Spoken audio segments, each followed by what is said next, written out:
Regulation in the futures market, no transparency, no information. Most of this investment in the commodity assets are done on the OTC basis, over the counter. Can you imagine?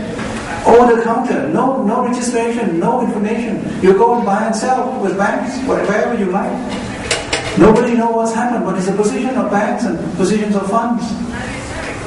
So one of these days, this will be another source of disruption.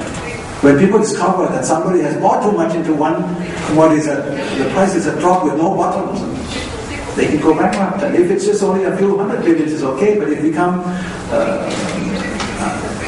so many hundred billions, then we need again to go into a big risky operation. The fourth point, besides inequality, debt-driven financialization of commodity markets, is the destructive impact of financialization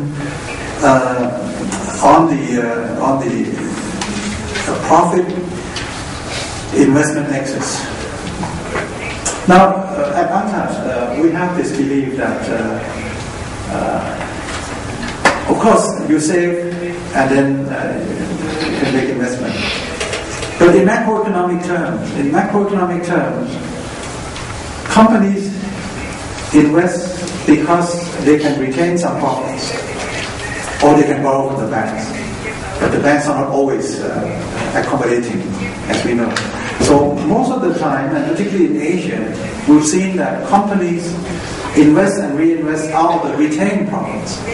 So if finance-led macroeconomic policy would dictate that there must be an austerity measures all the time because we have to fight inflation, we have to have price stability. Again, this is part of the Washington Consensus. Price stability is the ultimate goal of your macroeconomic policy, which is true in the 1960s and 70s, at a time that we had huge increases in energy prices. As one sort of fact, and then you have inflation. But we have actually gone way beyond the fight against inflation. At the moment, we're fighting inflation. But still, the kind of macroeconomic policy that is finance-led is still based on inflation targeting. Inflation targeting means that central banks always have to go for austerity, meaning interest rates will have to be kept very high.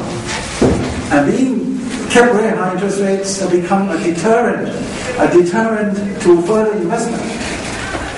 So for countries that have allowed the profit investment nexus to operate, there must be fiscal policies to allow companies that reinvest their profits to have larger amount of retained earnings.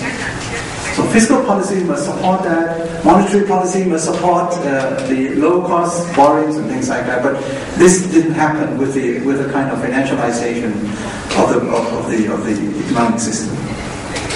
Now, with the rise of the global supply chain and the international network of production, again, because of the link through the financial investment around the world, merger acquisition, we are seeing both benefits and some of the costs. International production network in Asia has resulted in intra-Asian trade volume, which is very high because of intra-company network, producing parts of computers in different countries, parts of television sets in different countries, assembled in one country, exported to the third country. But at the same time, the international network of production can narrow the opportunities of countries, can make countries become so specialized that you have a narrow window of opportunities, that you become just bogged down into certain narrow channels of production because you're kept in there. Only unless, like Japan, China, Malaysia, Singapore, some countries like this that have actually came out of this international supply chain by investing themselves into their own infrastructure and their own capacity to produce. And so some of the computer companies have become national companies, whereas in the past they used to be part producers for the international transnational corporations.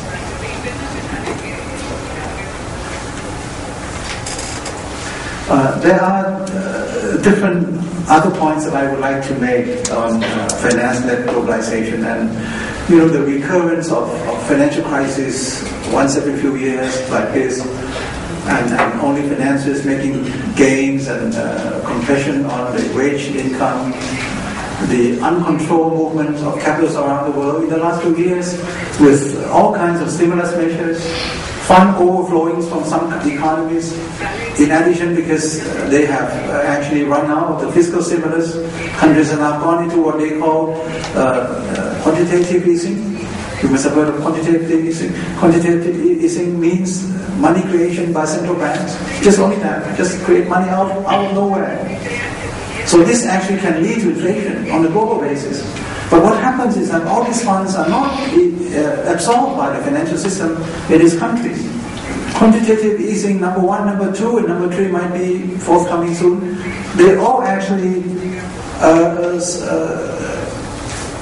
have led to huge influx of liquidity around the world and flowing to areas where interest rates are high. So the so-called carry trade speculative moves, borrowing in low interest currencies, reinvested this borrowing into high interest currencies, have led into all sorts of funds moving around the world in a most irresponsible manner, uncontrolled, and has resulted in particularly developing countries having very difficult fight on their hands, because on the one hand they have to fight inflation and the influx of new funds, and they have to keep stabilizing their own currency. They have to buy up all the foreign exchanges, and they have at the same time to be able to cope with the appreciation of their own currencies, as well as we are seeing some of this so-called currencies war happening around the world these days.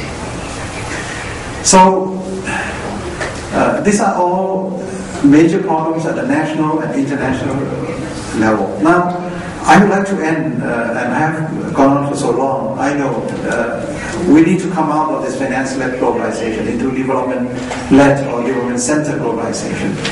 Here, I have 4 points to make, but I'll go quickly because they will take long, and the full report is thick one. You have the summary there, but the full report is about 100 pages thick, not too thick, but I would recommend you to have a look, and I just give you some of the information from the rest of the paper. Now, to rebalance finance-led globalization with development-led globalization, we need to do 4 things. There are more than that, but I just try to make things maybe, I don't know whether it would be more simple to understand, or I would confuse you even more, but there are 4 things. One is on inclusive development. Second one is on to revive the role of the state, what we call developmental state, the state for development. The third one is a reform agenda for international financial system. And the fourth one is the integrated policy on trade, technology, and investment. These are 4 areas in which this report is concentrated upon to drive forward the new thinking and the new work that UNCTAD will be doing in the years to come, in the decades to come. Now, when we talk about inclusive development, it's easy to say inclusive development, but inclusive development actually indicates the kind of regime that will deal with real capacity building that can affect people in terms of their being employed one way or another, or getting everyone to be employed, getting everyone to be on some payroll or on some kind of transfer, enabling payments that they keep them being part of the society and keeping their children at school, keeping the health care on board and everything. So inclusive development means actually the reversal of the trend that we've seen, the wage income being reduced from wage income going up. So I just cite some examples from the strategy on inclusive development, is that the wage level will actually target or based more upon the rise in labor productivity. What happens in many parts of our developing world is that wage levels have been kept low, while productivity has been allowed to increase because heavy investment in new equipment, education, enhancing productivity, new technology, enhancing technology, and IT, enhancing all this. But the wage level has been kept low. So in the new regime, we need to see to it that wage costs were allowed to go up. And this is what happened in China and in Southeast Asia at the moment. China has been allowing wage level to go up every year in the last 3 or 4 years by 20% per year. Because China has kept wages very low, as in some other parts in Southeast Asia as well. So this is part of the inclusive development to deal with the inequality in income. Inclusive means not only in terms of population, the youth, the women, the poorest segment of the people, but also it means the kind of treatment that includes all sectors in the development. And in the inclusive development, we see that growth will have to be able to coexist with social protection. Many economists are saying growth cannot coexist with social protection. If you want to have social protection, you have to invest more in social investment, in education, in healthcare, in old age, in retirement. It doesn't mean so. If you look into countries that have done well in terms of income equality, they have actually devised ways and means to set up universal protection, means of protection in a way that cash transfer can be done, targeted at the, let's say if you have countries where you have regional disparities, you will have to do what we call smart transfer by targeting those regions that are less well endowed than others and things like that. You would have to be able to deal with inclusive development in a way that you look at poverty treatment not in terms of reduction of the level of poverty alone. Because when you grow, you can reduce poverty. But again, when you have advance in terms of technology, then technology can become another divide, because those who are in better position, who are better to do, well off, they would have more access to better technology, and they would again push the divide further. So technology has to be, again, a kind of what I call information society. It has to be equally divided into, everyone will have to have access to new technology, and not only the rich. Inclusive development will also have to deal with sustainable development. So it's not only economic and social development, but also environmental stability and protection. Countries will have to invest more, because you see, the poor always will have to work with the dirtiest kind of technology, like they burn charcoal to have the food being cooked. They have no electricity, so they have to burn candles and burn lights based on carbon emission, based on wood burning.